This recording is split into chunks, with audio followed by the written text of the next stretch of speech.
여러분, 누가복음 15장 두 번째 시간입니다. 바리새인들, 또 서기관들, 그리고 모여있던 무리들, 그리고 제자들, 그들 향해서 세 가지의 비유를 말씀하십니다. 아니요, 네 가지의 비유를 말씀하십니다. 오늘 그 두 번째 시간인데요, 여러분, 비유는 네 가지지만 메시지는 하나입니다. 정말 전달하고 싶은 메시지는 하나입니다. 근데 왜 세 번 얘기합니까? 알아듣지 못하기 때문입니다. 깨닫지 못하기 때문에 모두가 이해할 수 있는 쉬운 비유로 예수님이 그렇게 그 바리새인들과 서기관들을 흔들어 깨우시는 거고, 제자들에게 똑똑하게 기억하라 말씀하시는 거죠. 여러분, 교회는 생명을 구하는 곳입니다. 동의하십니까? 여러분, 영혼을 살리는 곳입니다. 죄와 사망에 빠져 허우적거리는 그 영혼들을 건져내는 사명을 바로 우리가 받은 것입니다. 한 영혼의 그 가치를 바로 알아야 교회가 바른 방향을 갈 수가 있습니다. 바른 목표가 설정되는 거죠. 진짜 가치를 우리가 어디에 두고 있냐라는 겁니다. 우리 교회가 진짜 가치, 여러분 삶의 가치를 어디에 두고 있냐라는 거죠. 여러분, 행동은 구호에서 나오지 않습니다. 뭐 합시다 슬로건으로 행동이 유발되지 않습니다. 가치를 보는 눈이 열리면 행동이 유발합니다. 가치를 보는 눈이 열리면 행동이 유발되는 거죠. 가치를 모르는 사람은요, 이게 진짜인지 가짜인지를 못 알아보니까 그냥 지나가 버려요. 진짜랑 가짜를 구별을 못 한다고요.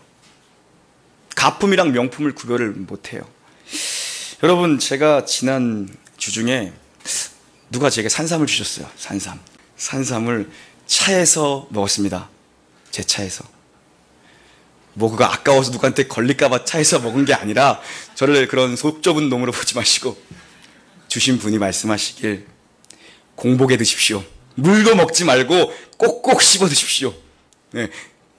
그래서 새벽 예배 올 때 물도 안 먹고 그냥 그거를 정말 꼭꼭 씹어서, 저희 집에서 여기까지 오는데 15분 걸리는데 한 중간까지 씹고 왔어요. 밥도 4번 씹고 삼키는 전데 꼭꼭 씹어서 먹었다고요. 그리고 그분 말씀하시기를, 목사님, 제가 정확한 명칭은 몰라요. 이파리가 나는 부분 있잖아요. 이파리 이렇게 나는데, 이렇게 이파리 거기 이렇게 약간 마디처럼 이렇게 돼 있더라고요. 뭐 대가리라고 해야 되나? 아무튼 뭐, 네? 뇌두라고 해요? 뇌두가 좋은 거니까 뇌두를 꼭 버리지 마시고 그거를 모아뒀다가 우려가지고 그 우린 국물을 이렇게 마시라는 거예요. 뇌두를 모아뒀습니다. 그리고 이거 다 끓였다가 이제 냉장고에 넣었다 시원하게 먹어야겠다. 뜨거운 걸 별로 안 좋아하니까 다 냄비에 올려놓고, 커다란 냄비에 딱 넣고, 잠이 들었어요. 제가요, 어찌나 피곤하든지 산삼을 먹을 때가 됐나 봐. 잠이 들었어. 그걸 못 기다리고, 뭐 누군가 그거 불 껐으니까 여기 있겠죠? 네. 다음날 아침에 이제 식었나? 좀 한 잔 먹고 또 한번 가볼까? 교회 가볼까? 했는데 국물이 없는 거예요. 분명히 그 냄비에다 올려놨는데, 그리고 그 뇌두만, 내가 분명히 물에 담겨놓던 뇌두만 여기 컵에 담겨 있는 거야. 그것도 종이컵에. 여보, 국물 어디다 놨어? 버렸는데? 버리는 거 아니야? 가치를 모르면 이런 일이 일어나는 거예요. 가치를 몰라. 산삼을 먹어봤어야 알지. 가치를 모른다고요. 내가 정말 어이가 없어서 한마디도 안 했어. 사람이 너무 어이가 없으면 진짜 말이 안 나오잖아요. 그 국물을 끓여내는 거 버리고. 네, 가치를 모르는 사람은 여러분 이럽니다. 그리고 또 한 가지 제가 말씀드릴게요. 우즈벡이랑 지난주에 축구했잖아요. 우즈벡 결승전 어저께 교회에서 같이 봤고, 사실 우즈벡전이 더 결승전 같았던 것 같아. 우즈벡전 보는데 이겼잖아요. 근데 요새 언론이 하도 시끄러우니까 뭐 이겨도 뭐 져도 뭐 그래가지고 경기만 딱 봤거든요. 다음날 좀 이제 언론에서 뭐라고 또 이제 또 기사가 떴나 한번 보려고, 이게 뭐 7분 하이라이트, 몇 분 하이라이트를 막 쪼개서 보여주고 막 이렇게 논평하는 거 있잖아요. 그 방송을 제가 들어서 막 찾았어요. 스포츠 채널이 좀 뒤쪽에 있거든요. 50 몇 번 이렇게 있더라고요. 뭐 그쪽 잘 보지도 않는데 그거 듣고 싶어서 막 넘기다가 골프 채널이 나오더라고. 골프 채널이. 근데 정말 거짓말 안 보태고, 저희 집 40인치예요 테레비가. 요새 뭐 40인치면 큰 것도 아니잖아요. 40인치인데 거짓말 안 보태고 팔이랑 발 앞꿈치만 나왔어. 저 우측 모퉁이에 누군가가. 근데 어디서 많이 본 팔꿈치야. 내가 가만히 봤어. 그 앞에 박결인가 뭐 선수 앞에 쳤죠? 맞지? 그 치는 선수는 박결인가 그 친구인데 팔꿈치 나오는 애가 우리 은혜자매였어. 예? 관심이 있으면 이 팔만 봐도 보여. 팔이랑 요거만 나왔다고, 모자챙이랑. 근데 보니까 맞더라고. 여러분, 정말 관심이 있으면 보이는 거고, 가치를 알면 찾아내게 되는 거죠. 가치를 알아야 찾게 됩니다. 정말 관심이 있어야 눈에 들어오는 거죠. 여러분, 교회의 최고의 관심은 영혼 구원입니다. 영혼 구원.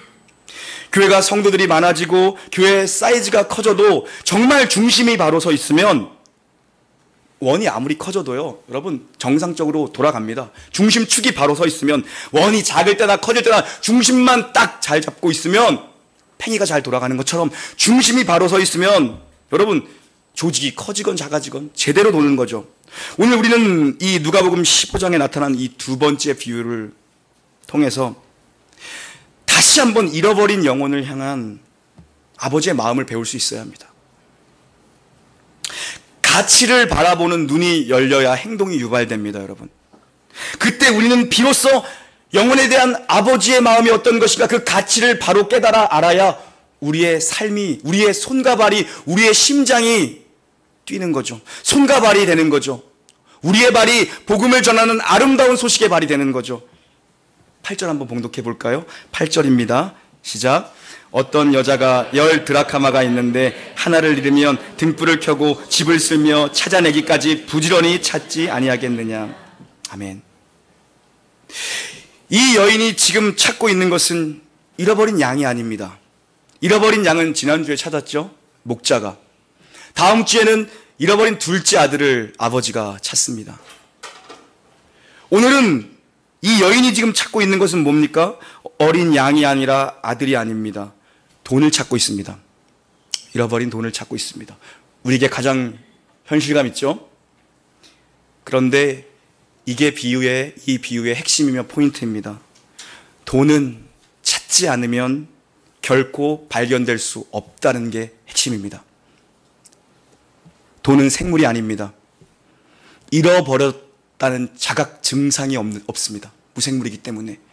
그래요. 양은 아마 자각했을 겁니다. 찾아오지는 못하더라도 소리내어 울었을 것입니다. 여러분, 자기가 무리해서 지금 이탈되었다는 것을 양은 깨달았을 것입니다. 아들은 쥐업 열매를 뜯어먹다가 아버지의 집을 생각해냅니다. 그리고 돌아오죠. 그러나 이 두 번째 비유, 잃어버린 드라마크의 비유에서 이 돈은 자각 증상조차 느끼지 못하고 있다는 것이 이 비유의 핵심이에요. 여러분이 찾아 나서지 않는다면, 우리 교회가 찾아 나서지 않는다면, 다른 교회가 전도하지 않는다고 우리 교회까지 전도하지 않는다면 누가 찾아 나서겠습니까? 왜 아직까지도 여러분의 남편은 죽게 돌아오지 않는 것입니까? 왜 여러분의 친정엄마는 아직까지 죽게 돌아오지 않는 거며, 왜 여러분의 시댁 식구들은 아직까지 죽게 돌아오지 않는 것입니까? 누군가 작정하고 찾아 나서지 않았기 때문입니다. 중요한 건 뭡니까? 작정하고 찾아 나선 것. 왜냐하면 오늘 이 여인은 어떻게 찾습니까? 지난주에 목자는 어떻게 찾습니까? 찾을 때까지 찾되, 결단하고 결심하고 작정하고 찾지 않았기 때문에 아직까지 그들이 돌아오지 않고 있는 것은 아닙니까? 이것을 사도 바울은 로마서 10장에서 이렇게 얘기합니다. 누구든지 주의 이름을 부르는 자는 구원을 얻으리라. 그런즉 믿지 아니하는 자들이 어찌 부르리요? 듣지도 못하는 이를 어찌 믿으리요? 전파하는 자가 없이 어찌 들으리요? 이것이 사도 바울의 논리적 전개입니다. 주님의 이름만 부르면 구원을 얻습니다. 주의 이름, 예수 이름을 믿으면 너와 내 집이 구원을 받는다. 주의 이름을 부르면 됩니다. 주님을 믿으면 됩니다. 그런데 중요한 것은 전파하는 자가 없는데 어떻게 예수의 이름을 알 수 있냐는 것입니다. 아무리 좋은 소식도, 아무리 복된 소식도 여러분 전해져야죠. 언젠가는 믿으시겠지. 때가 되면 믿으시겠지. 맞습니다, 여러분. 때가 되면 돌아올 것입니다. 그러나 그것은 비겁한 변명입니다. 마치 동전이 알아서 때 되면 기어오겠지 라고 하는 것과 같은 논리죠. 말도 안 되죠. 누군가가 찾지 않았으면 여러분도 여기에 있을 수 없습니다. 여러분도 찾아지지 않았습니다. 그럼 어디서부터 찾아야 합니까? 어디서부터 우리가 대체 출발해야 됩니까? 어디서부터 찾아야 됩니까? 여러분, 양은 어디서 잊어버렸습니까? 들판에서 잊어버렸습니다. 이 동전은 지금 어디서 잃어버렸습니까? 집안에서 잊어버렸습니다. 바로 이것이 오늘 비유의 두 번째 포인트입니다. 은전은 집에서 잃어버렸다라는 것입니다. 우리는 여러분 너무 때때로 이 잃어버린 영혼에 대해서 너무 추상적인 개념을 가지고 있습니다. 그래, 스리랑카로 가자. 그래, 미얀마로 가자. 맞습니다, 여러분. 땅끝까지 이르러 복음의 증인이 되어야 합니다. 그것이 우리의 사명입니다. 그래, 우리 매달 작정해서 선교 후원금을 보내자. 우리 매달 우리 결식 아동들을 위해서 아프리카로 정기 후원금을 보내자. 우리 교회가 몇 명의 선교사님들을 후원하자. 너무나도 훌륭하고 좋은 일입니다. 그러나 이 은전은 집안에서 잃어버렸다라는 것, 그것은 무엇입니까? 먼저 구해야 될 자가 바로 우리 가까이에 있다라는 것입니다. 우리 집안에 있다라는 것입니다. 성령이 임하시면 우리가 권능을 받고 예루살렘을 넘어 유대와 사마리아를 넘어 땅끝까지 가야 합니다. 우리는 갈 것입니다. 우리는 가고 있습니다. 그러나 중요한 것은 무엇입니까? 예루살렘이 먼저입니다. 우리가 눈 뜨고 우리가 밥 먹고 우리가 살아가는 삶의 터전이 먼저라는 것입니다. 여러분, 예루살렘, 그리고 거기서 넘어가는 것입니다. 예루살렘 무엇입니까? 우리 삶의 영역 가운데 있는 사람들부터 찾아내라는 것입니다. 그 사람들부터 찾아내라는 것입니다. 여러분, 그래요, 집안부터 찾아야 됩니다. 그러면 어떻게 찾아야 됩니까? 그래요, 집안부터 찾을 수 있습니다. 그럼 어떻게 찾아야 됩니까? 8절을 다시 한번 봉독해 볼까요? 8절입니다. 시작.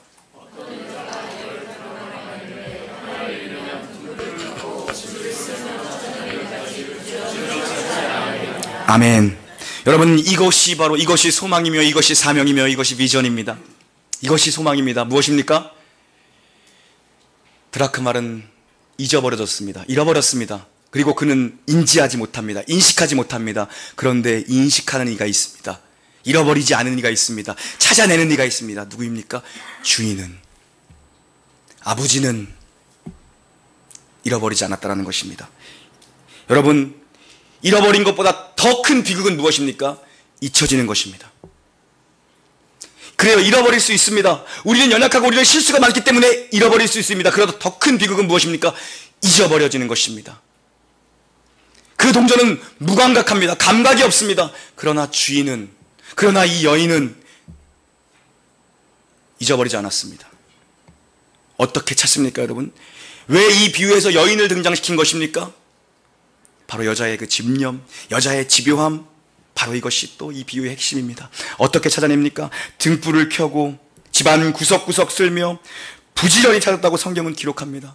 난 우리 놀라운 교회, 우리 여자 성도님들은 정말 특별히 잘 찾을 것 같아. 청소를 해놓는 거 보면 정말 기가 막히게 아주 그냥 광이 나게 바닥을 만들어 놓고, 그렇게 여러분 정말 무릎을 꿇고 걸레질을 하며 구석구석 집요하게 찾아냈다라는 것입니다. 당시에 이 서민들의, 이스라엘 서민들의 가옥에는 창이 거의 없었다고 합니다. 있어도 아주 작은 규모의 창이었다고 합니다. 등불을 켜지 않으면 찾을 수가 없는 것입니다. 여러분, 낮이건 밤이건 등불을 켜지 않으면 찾을 수가 없는 겁니다. 등을 켜고 찾았습니다. 그리고 구석구석 쓸며 찾았습니다. 여러분, 등불을 들고 찾았다. 우리가 등불이 되지 않으면 누군가를 찾아올 수 없습니다. 어두움을 밝히지 않으면 누군가를 찾아올 수 없습니다. 여러분 자신이 빛이 되지 않으면, 소금이 되지 않으면 찾아올 수 없습니다. 그런데 이 여인은 지금 어디에서 등불을 켰습니까? 가정에서 등불을 켰습니다. 가정에서 우리가 남편에게 빛이 되지 않으면, 우리가 아내에게 빛이 되지 않으면, 우리가 자식들에게 빛이 되지 않으면 우리는 그 영혼들을 찾아올 수 없습니다. 이게 굉장히 중요하죠. 누군가에게 빛을 비춰줄 수 있는 삶. 이렇게 설교하듯이, 늘 우리가 말씀을 듣듯이, 늘 말씀을 얘기하듯이, 그렇게 삶의 한 절이라도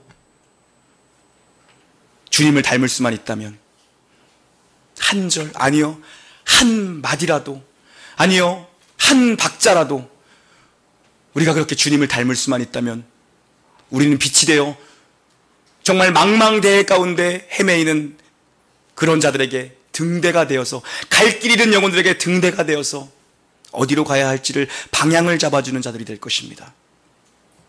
여러분, 구석구석을 쓸며 찾았습니다. 쓸며. 이게 또 중요해요. 쓸며. 빛이 돼야 됩니다. 쓰어야 됩니다. 요즘에는 이런 일이 거의 없을 겁니다. 왜요? 요즘에는 다 실리콘으로 다 마감을 하고 다 붙박이장 마감을 하잖아요. 그런데 여러분 어렸을 때 다 기억 한번 해보십시오. 장롱 밑에 100원짜리 들어간 거 찾아본 적 있다 없다? 있다. 뭐를 찾았어요? 저는 효자손, 파리채. 난 뒤집어서.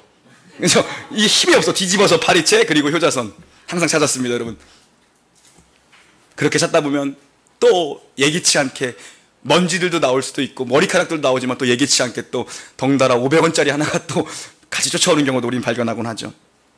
여러분, 등불을 켜고 구석구석 부지런히 찾았습니다. 신앙생활을 부지런히 하지 않으면 우리는 결코 영혼을 찾을 수 없습니다. 왜요? 나 하나도 감당 못하는데 어떻게 남을 찾아옵니까? 부지런해야 영혼을 찾아올 수 있습니다. 부지런히 기도하고 부지런히 말씀 보고 부지런히 전도하고 사나 죽으나 주님 앞에 나오고 그냥 부지런히 해야지 영혼을 찾아오지. 부지런히 하지 않으면 나도 하나 게을러서 내 신앙 하나 감당하지 못하는데 어떻게 뭘 찾아오겠습니까? 우리가 양을 언제 찾아요? 동전을 언제 찾아요? 9절도 봉독해 볼까요? 9절입니다. 9절 시작. 또 찾아낸즉 벗과 이웃을 불러 모으고 말하되 나와 함께 즐기자. 이른 드라크마를 찾아내었노라 하리라. 아멘. 여러분, 돈은 가치입니다. 돈은 가치 있습니다. 포기할 수 없습니다. 그러나 이 여인은 지금 돈 때문에 찾고 있는 것은 아닙니다. 어떻게 할 수 있습니까? 한 드라마카는 당시 노동자의 하루 품삯입니다. 뭐 얼마 정도예요? 뭐 10만 원이요? 뭐 한 7, 8만 원 합니까? 그런데 그거 하나 밤새 찾아내서 친구들과 이웃을 불러서 잔치를 합니다. 얼마 됩니까? 명절 한번 명절상 차리려면 여러분 얼마 됩니까? 잔치하려면 얼마 들어요? 하루 품값 가지고 되겠습니까? 7, 8만 원 가지고 명절 보낼 수 있겠습니까? 잔치 안 하고 가만히 있어도 지금 마이너스인 상황입니다. 왜요? 이 사람 나가서 일 못하고 하루 종일 그거 찾아 헤맸습니다. 그리고 등불 켰잖아요. 기름값도 들어갔습니다. 그냥 적자예요. 그럼에도 불구하고 이웃들을 부르고 벗들을 부르고 친구들을 불러 잔치합니다. 왜요? 단순히 이것은 돈의 가치가 아니었기 때문이다. 단순히 이것은 그냥 잃어버린 동전 하나의 가치가 아니었기 때문이다. 이 여인에게는. 여러분, 화장실에 혹시 휴대폰 빠뜨려 보신 적 있으신가요? 나쁜 거는 저만 해요? 이상한 경험은 저만 합니까? 저는 빠뜨렸는데 그냥 손이 바로 그냥 아무 생각 없이 들어가던데요? 우리 집 화장실 아니라 그냥 공중 화장실에서 빠뜨렸는데, 아, 저만 그래요? 삼성 좋아요. 안 고장났어. 지금도 잘 쓰고 있어. 그렇더라고요. 안 고장났다고. 이왕 더러운 얘기 나왔으니까 또 좀 할게요. 화장실, 물론 핸드폰 근데 저 핸드폰 제 거 싼 거라 이거, 활부도 끝났고, 이미 끝났고, 한 달에 2만 얼마씩인가 밖에 안 나가던 거였어요. 싼 거였다고요. 예? 그 돈의 가치가 아니라 이 안에 있는 사실 데이터들, 정보들, 이게 더 중요했죠. 저는 이렇게 백업을 해놓은 거나 이런 스타일이 아니기 때문에. 전화번호, 이런 것도 제일 중요했죠. 전화번호 업데이트 한 지도 언제인지 모르겠어요. 사진들. 그런 가치들이 더 중요하겠죠. 핸드폰이야 가서 끝났는데 한 달에 2만 원씩 내고 또 하나 사면 되잖아요. 여러분, 제가 이왕 화장실 얘기 나왔으니까 하나만 더 하겠습니다. 군대를 입대를 했습니다. 언제 입대했냐? 자꾸 축구 얘기해서 죄송한데 왜 자꾸 축구에 또 빠지지? 7월 2일 날 했어요. 7월 2일 날. 2002년 7월 2일 날 입대했습니다. 왜요? 월드컵 6월 31일까지 카퍼레이드까지 보고 입대하려고 그거 다 보고 제가 딱 그 날짜 맞춰서 입대했어요. 네, 아주 체계적이죠? 사람이. 근데 모르겠어요. 그때 이렇게 근무 기간이 주니까 제가 입대할 당시 7월 군번은 유격훈련을 3번 받았습니다. 여름에 유격훈련을 하니까 7월 군번들이 다 크게 아다리가 걸리면 3번을 유격훈련을 받아야 돼. 여자분들 유격훈련을 진짜 사나이 같은 데서 샘 해밍턴 물에 빠지고 이런 거 걸리는 거 많이 보셨죠? 그런 거 하는 게 유격훈련이에요. 그래서 우리 있는 막사에서 훈련장까지 뭐 한 38km 이상에 되는 거리를 걸어갔어요. 그것도 밤에 출발했어요. 차 없을 때 가려고. 그래서 아침 해 떨어질 때 도착하고 이랬거든요. 그래서 한 40km 그 거리를 군장을 착용하고 걸어갔습니다. 가는 길에 밥도 먹고 쉬었다가도 가고 그러고 갑니다. 깔딱고개라고 보통 표현합니다. 이게 높은 고개도 아닌데 정말 깔딱깔딱 사람 힘들게 하는 그런 고개들. 거기 하나만 그 능선만 넘으면 이제 도착합니다. 유격 훈련장에. 한 3km 정도만 가면 된다라고 고참들이 얘기했어요. 다 왔어 좀만 가자 그랬어요. 근데 그때부터 배가 아프기 시작했어요. 좀 심하게 아프기 시작을 했어요. 심하게 아프기 시작했어요. 정말 곡절 그때 말을 할 수 있는 상황이 아니었어요. 저는 자대 배치 받은 그 다음날 바로 출발했거든요. 아무것도 모르는 상태에서. 고참들은 해봤으니까 이렇게 다 자기 거 다 알아서 싸놓고 가방도 가볍게 싸는 법이 있어요. 막 부피만 크게 보이게 하고 막 그렇게 쌌어. 우리는 모르니까 다 해가지고 갔어요. 이제 3km만 가면 배가 너무 아프기 시작한 거야. 드디어 도착했습니다. 우리 선임하사 포반장. 반장님, 제가 배가 너무 아픕니다. 제가 지금 다 따오겠습니다. 말도 안 나왔어요. 더듬거리면서. 그러니까는 빠져가지고 지금 고참들 좀 텐트 치는 거 안 보여? 저 죽을 것 같습니다. 정말 얼굴이 정말 죽을 것 같습니다. 그랬습니다. 화장실로 뛰어갔는데 당연히 푸세식 화장실이고 변기가 이렇게 사로가 있으면 밑에 연결되어 있는 거죠. 연결되어 있고 그 깊이는 아무도 모르죠. 연결되어 있습니다. 그런데 보통 군대에서 이렇게 군장이라고 해서 X반도라고 합니다. 이렇게 X자로 매서 이렇게 해가지고 여기다 있는 총알도 넣고 다니고 물통도 이렇게 삽도 들고 다니고 이런 거 있잖아요. 보셨죠? 근데 유격할 때는 X자를 띱니다. 허리띠만 이렇게 해요. 탄띠라고, 탄띠. 왜냐하면은 엎드려도 하고 이런 거 하니까 요거만 딱 하고 물통만 달고 다녀요. 제가 너무 급한 나머지 그냥 앉아버렸어요. 화장실에. 바지 내렸어요. 지금 이상한 생각하시는 건 이걸 탄띠를 안 풀러놓고 그냥 앉았는데 앉으면서 이게 가슴팍으로 쭉 올라가면서 툭 해가지고 화장실에 뚝 떨어진 거야. 그냥 나는 내가 이 정도로 배가 아팠나 이렇게 소리가 큰가 했어. 이 정도로 배가 아팠나 바닥머리가 거기 쑥 들어가는 게 보여. 제가 죄송합니다. 식사해야 되는데 그죠? 그래서 바로 뛰어나가서 나뭇가지를 꺾어다가 거기를 휘주면서 그거를 찾기 시작했어. 안 나와. 얼마나 깊은지 그거 가지고 안 돼. 그래가지고 그중에 같이 온 동기라는 야 현종아 나 좀 살려줘. 걔가 운동신경이 상당히 좋았거든요. 걔가 시골에서 자라가지고 가평에서 자라가지고 막 잣나무 땄다고 막 이런 얘기 했거든요.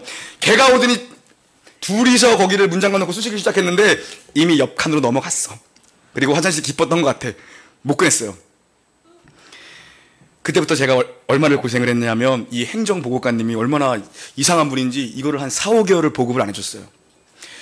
그래서 제가 참 여태까지 살면서 어디 가나 에이스였는데 항상 총망받는 사람이었는데 군대 가서 그때부터 고문관이 되기 시작했어요. 그때 똥통 온다. 똥통으로 그날부터 항상 에이스였고 항상 뭘 해도 잘했어.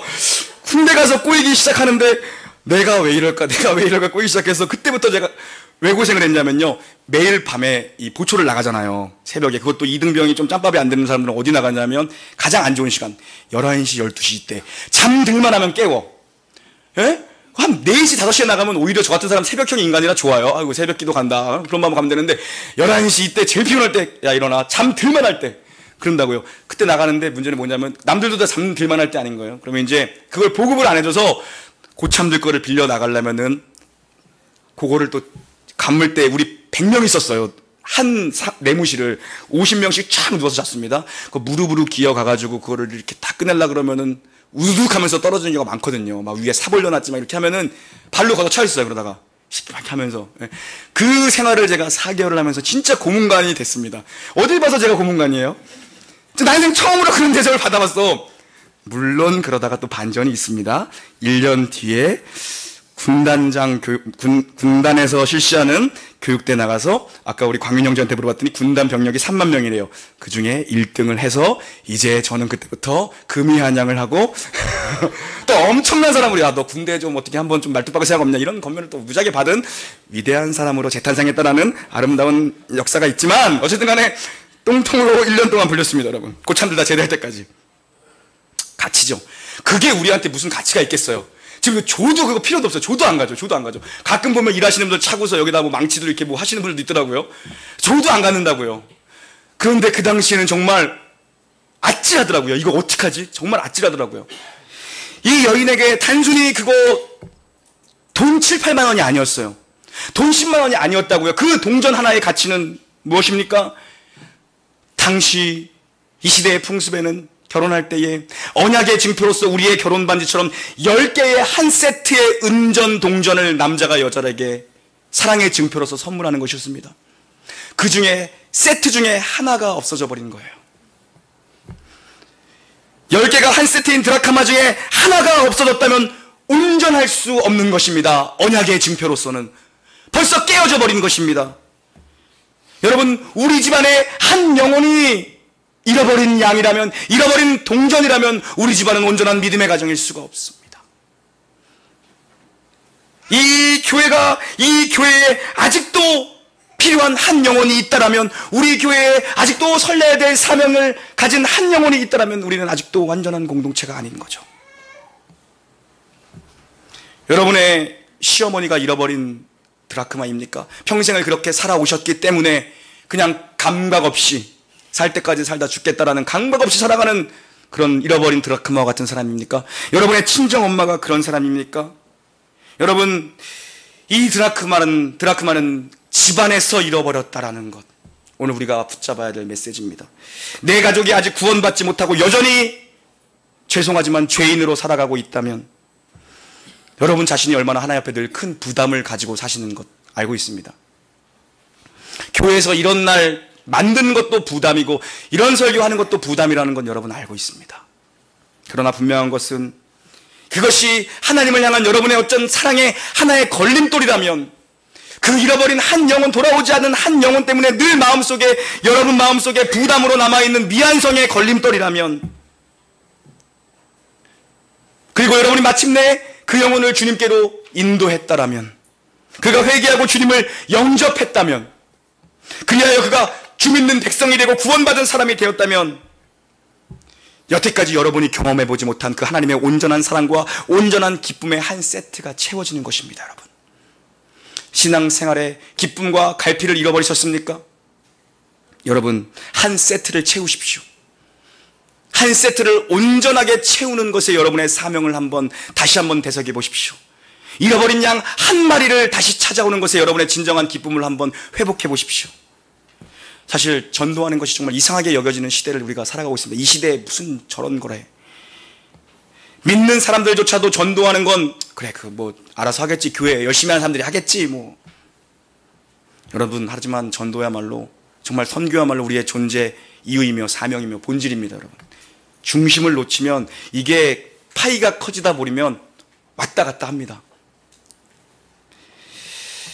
어쩌면 우리 교회가 존재하는 것은 영혼을 구원하기 위해 이 지역에 정말 구원해야 될 영혼들이 아직 너무나도 많기 때문에, 이 큰 성 니느웨 같은 이 큰 성읍에 너무나도 많이 있기 때문에 하나님 백성으로 충만한 나라를 세우기 위해서 어쩌면 또 하나의 교회가 우리에게 주어진 건지도 모릅니다. 여러분, 이 여인이 이 동전 하나 잃어버렸을 때 정말 등불을 켜고 빗자루로 쓸며 부지런히 찾은 것, 그런 수고를 누군가 감당하지 않으면 찾아지지 않는 사람이 반드시 있을 겁니다. 우리가 감당하지 않으면. 여러분, 그래요. 전도하면 어쩌면 정말 세상적 효율성과 어떤 세상의 자본주의적 논리로 따지면 그건 마이너스입니다. 피곤하고 고생스럽고 돈 쓰고 수직 타산이 안 맞아요. 그런데 잔치를 지금 벌이고 있습니다. 친구들을 부리고 이웃들을 버려서 잔치를 부르고 있습니다. 여러분, 왜요? 하나가 채워졌기 때문에, 온전해졌기 때문입니다. 하나가 채워져서. 어쩌면 찾아야 될 그 한 영혼을, 한 사람을 찾는 것이야말로 하나님이 우리에게 주신 인생의 제일 큰 기쁨을 누리는 길일 줄 모릅니다. 그 한 사람만 찾아내는 것이, 다른 그 어떤 기쁨보다도 그 한 사람만 찾아내는 것이 우리 인생에 주님이 주신 가장 큰 기쁨이 남아있는 줄 모릅니다. 99 중에 하나가 있어야 100이 됩니다. 9개, 하나가 찾아져야 10이 됩니다. 완전수가 됩니다. 온전한 가정, 온전한 교회, 그렇게 채워지는 놀라운 기쁨을 누릴 수 있기를 우리 주 예수 그리스도 이름으로 간절히 축원합니다. 아멘.